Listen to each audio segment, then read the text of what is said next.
Дебатата за општина Липково најмногу се фокусираше на депонијата кај селото Никушта, која со години ги труе жителите на околните села. Кандидатот на Националната алијанса за интеграција и актуелен градоначалник на оваа општина Еркан Арифи вината ја насочи кон Министерството за животна средина. Ministria e Ambientit Jetësor dhe qeveria nuk I kanë kryer detyrët të cilat I kanë marrë për ndërtimin e deponisë regionale. Edhe Ministri I Ambientit Jetësor nënshkruajti një kontratë për mirëmbajtjen e asaj deponisë në afat 6 mujor.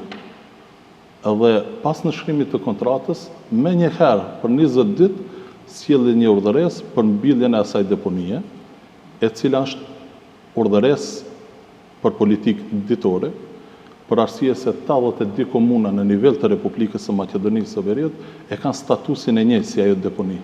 Dhe vetëm zgjidhja është në aspekt institucional.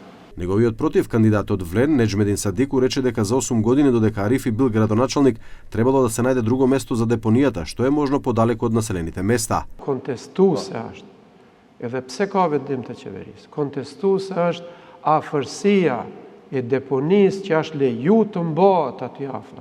I ka dëmtu skajshmërisht, sidomos fshatin Nikushtak dhe fshatrat përreth.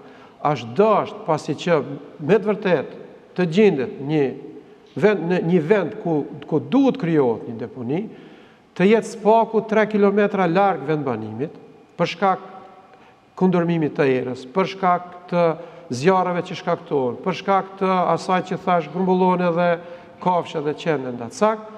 Ideja është që deri këtë moment nuk kanë gjetë zgjidhje adekuate. Инаку пред неколку дена оваа депонија беше исчистена и потоа затворена со одлука на Министерството за животна средина и просторно планирање.